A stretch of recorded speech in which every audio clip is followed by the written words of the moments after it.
Hello friends, आप सभी का आपके अपने YouTube channel NJ study with me में हार्दिक स्वागत है। हम लोग का अध्याय चल रहा था कोश का। उसी अध्याय के अंतर्गत आज हम लोग कोश का झिल्ली के बारे में चर्चा करेंगे। सो गाइस, हम लोग वीडियो की तरफ बढ़ते हैं। इस वीडियो में हम लोग समझेंगे सेल मेम्ब्रेन क्या है। सेल मेम्ब्रेन क्या है ये हम लोग चर्चा करेंगे। और इसके अनेक नाम हैं, जैसे प्लाज्मा मेम्ब्रेन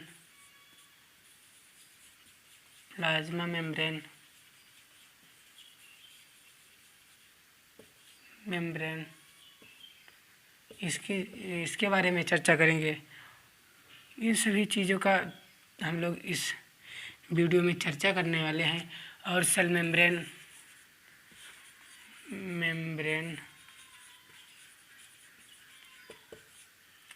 किससे बनी होती है,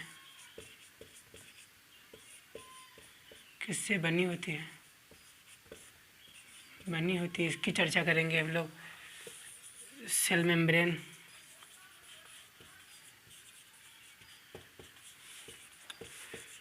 होती क्या है, इसकी चर्चा करेंगे हम लोग।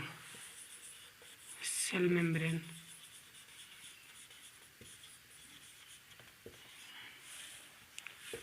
के कार्य क्या होते हैं,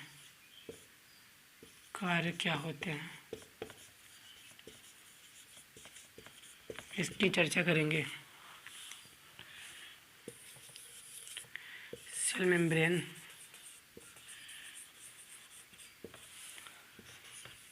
किस में पाया जाता है,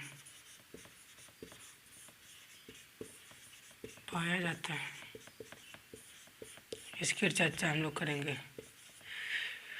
सो गाइस, आज हम लोग का टॉपिक ये है। पहला, सेल मेम्ब्रेन होता क्या है, इसकी चर्चा करेंगे। और इसके अंतर्गत प्लाज्मा मेम्ब्रेन के बारे में चर्चा करेंगे। और सेल मेम्ब्रेन किससे बनी होती है, इसका चर्चा करेंगे। और सेल मेम्ब्रेन क्या होती है, इसका चर्चा करेंगे। उसके बाद में हम लोग बढ़ेंगे सेल मेम्ब्रेन क्या होते हैं, इसकी चर्चा करेंगे, क्या होते हैं इसकी। उसके बाद में लास्ट टॉपिक हम लोग का होगा सेल मेम्ब्रेन किससे बनी होती है, इसकी चर्चा करेंगे। सो गाइस, आज का लेक्चर बहुत ही इम्पोर्टेंट होने वाला है। सो गाइस, आप लोग वीडियो के लास्ट तक बने रहिए। चलिए हम लोग आगे बढ़ते हैं।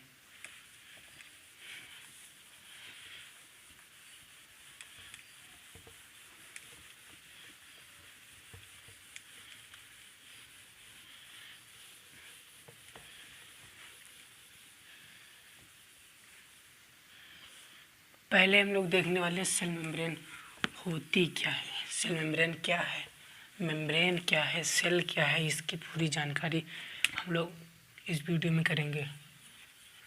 सेल मेम्ब्रेन,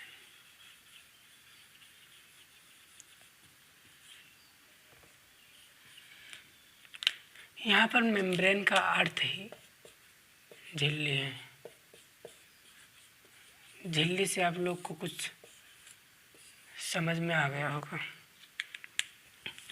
जैसे हम लोग बाज़ार में जाते हैं तो सब्जी लेते हैं, सब्जी लेते हैं तो एक झिल्ली में रखते हैं। जैसे आलू लिए, प्याज लिए, टमाटर लिए तो उसको एक झिल्ली में रखते हैं। तो उस झिल्ली को हम लोग कहते हैं सब्जी वाली झिल्ली। और सेल मेम्ब्रेन यानी सेल झिल्ली, तो उसमें सेल के अंग होंगे। जैसे उसमें सब्जी के कई भाग थे, आलू थे, टमाटर थे, प्याज थे, इसी प्रकार इसमें सेल के कई अंग होंगे। तो सेल के कौन कौन से अंग इसमें रहते हैं, इसकी हम लोग जानकारी देखते हैं। इसमें हम लोग के माइटोकॉन्ड्रिया रहती है, गाल्जी बॉडी रहती है, और वैक्यूल्स रहते हैं, सेंट्रोसोम्स रहते हैं, और एंडोप्लाज्मिक रेटिकुलम रहते हैं, और हमारे राइबोसोम रहते हैं, और इसी के साथ साथ न्यूक्लियस भी रहते हैं। ये सभी हमारे झिल्ली के अंदर रहते हैं। और ये जो झिल्ली बनी होती है बहुत पतली परत होती है, ये बहुत ही पतली परत होती है। और ये जो परत होती है ये प्रोटीन की बनी होती है, ये परत प्रोटीन की बनी होती है। सो गाइस, सेल मेम्ब्रेन क्या होती है आप लोग समझ चुके होंगे, और हम लोग आगे समझते हैं।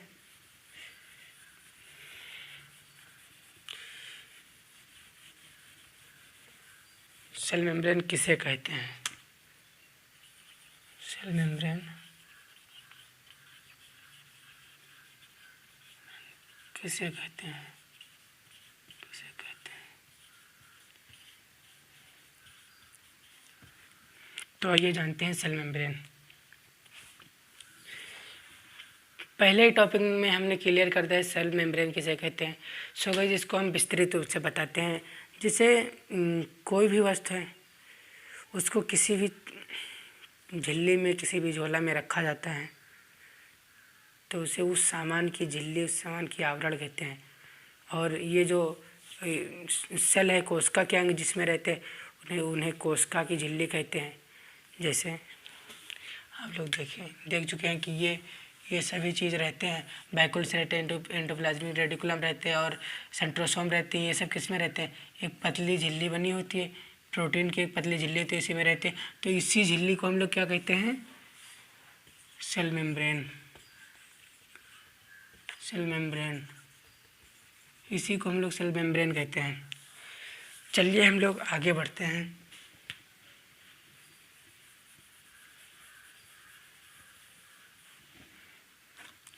स्ट्रक्चर इसकी देखते हैं।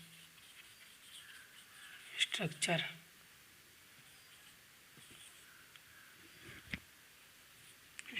इसकी हम लोग देखते हैं। इसकी संरचना देखिए, ये एक पतली सी परत होती है। ये क्या होती है? पतली सी परत होती है। इसके अंदर कोशिका के कई अंग रहते हैं और ये जो परत होती है प्रोटीन की बनी होती है। अधिकांश चीज़ें जो हैं वो प्रोटीन की ही बनी होती है। लगभग 90% चीज़ें प्रोटीन की बनी होती हैं। लगभग 90% चीज़ें प्रोटीन की बनी होती है, इसीलिए इसे बिल्डिंग बॉडी मटेरियल कहते हैं। प्रोटीन को क्या कहते हैं? Building body material. अनेक परीक्षाओं में पूछा गया और पूछा भी जाएगा कि बिल्डिंग बॉडी मटेरियल किसे कहते हैं? Building body material, building body material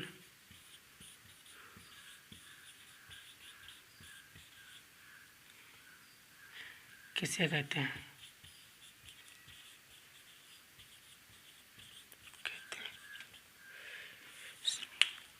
तो यही बिल्डिंग बॉडी मटेरियल है। प्रोटीन ही बिल्डिंग बॉडी मटेरियल है। चलिए गाइस, हम लोग आगे बढ़ते हैं। इसकी स्ट्रक्चर, इसकी संरचना हम लोग विस्तृत रूप से देख चुके हैं। हम लोग आगे बढ़ते हैं और देखते हैं इसमें क्या क्या पाया जाता है, इसमें इसके क्या क्या कार्य होते हैं। आगे हम लोग देखते हैं, आगे बढ़ते हैं। इसका स्ट्रक्चर हो गया, हम लोग इस आगे देखते हैं क्या होता है।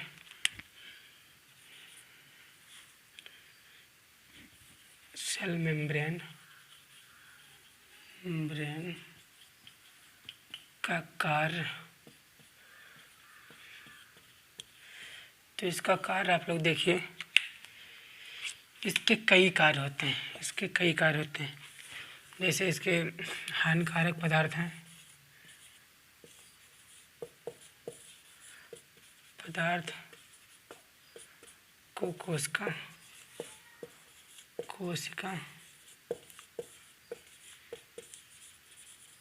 के अंदर नहीं आने देते हैं।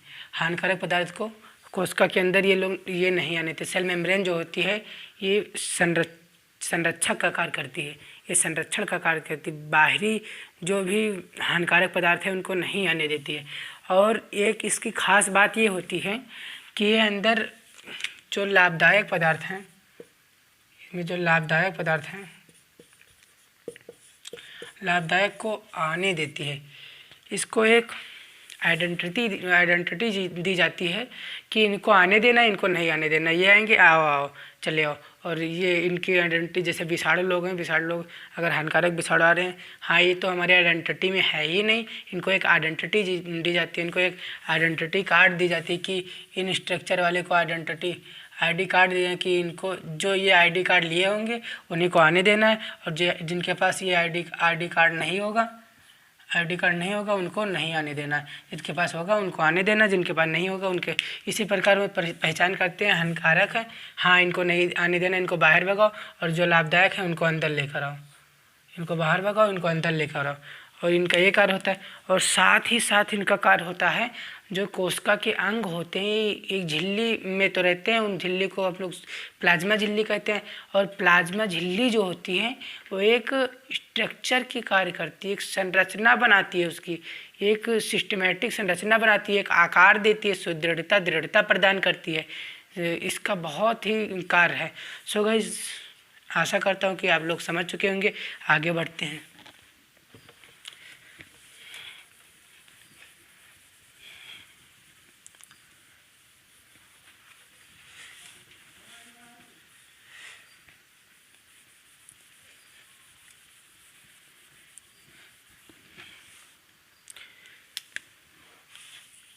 आगे बढ़ते हैं। प्लाज्मा मेम्ब्रेन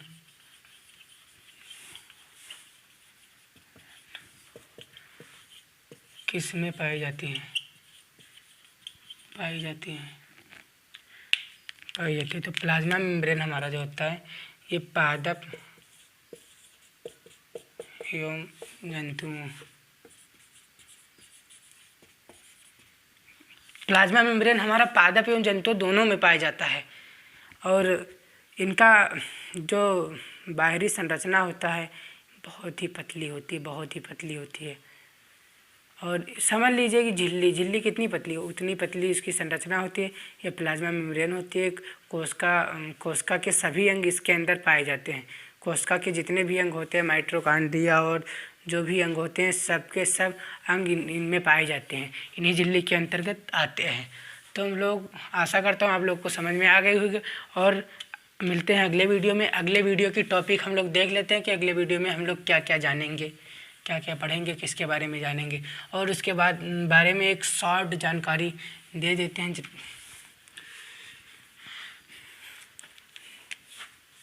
अगली कक्षा में हम लोग पढ़ेंगे कोशिका भित्ति। कोशिका भित्ति क्या होती है, क्यों होती है, किसमें होती है, किससे बनी होती है।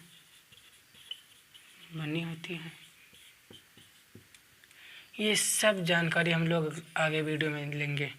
और प्लाज्मा मेम्ब्रेन जो होता है उसके ऊपर ही पाया जाता है, उसके ऊपर ही ये पाया जाता है। और ये मोटी परत होती है, ये केवल पादपों में ही पाई जाती है। जी हाँ दोस्तों, आप लोग सही सुन रहे हैं, ये केवल पादपों में ही पाई जाती है। ये जो है ये क्या है? कोशिका भित्ति है।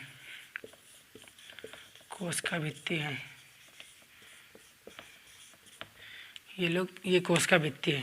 जैसे हम लोग बाज़ार गए हैं, कोई भी सामान लेकर आए तो कई सामान लिए तो एक पन्नी में रखे और उस पन्नी के बाहरी भाग में भी एक पन्नी लगा देते हैं। जो बाहरी भाग में पन्नी लगाते हैं उसी को ही कोशिका भित्ति कहा जाता है। इसी प्रकार इसमें ये सब पाए जाते हैं, सब न्यूक्लियस पाए जाते हैं, सब चीज़ पाए जाते हैं, वाइकल्स पाए जाते हैं, और एंडोप्लाज्मिक रेटिकुलम पाए जाते हैं, और न्यूक्लियस पाया जाता है, गाल्जी बॉडी पाया जाता है, माइटोकॉन्ड्रिया, ये एक पन्नी में होते हैं। लेकिन ये पादप में जो ये सब चीज़ पाई जाती हैं भारी होती हैं। तो भारी होने के कारण इनको एक डबल सेफ्टी दिया जाता है, डबल सुरक्षा दिया जाता है, ताकि ये नष्ट ना हो जाए, जल्दी से क्षतिग्रस्त ना हो जाए। इसीलिए इसको एक और सेफ्टी दी जाती है। उसी का नाम होता है कोशिका भित्ति। उसी का क्या नाम होता है? कोशिका भित्ति।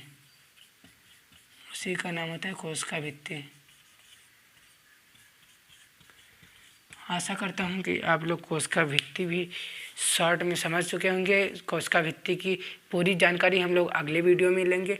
सो गाइज, लास्ट तक बने रहने के लिए धन्यवाद, और हम लोग मिलेंगे अगले वीडियो में। जय हिंद दोस्तों।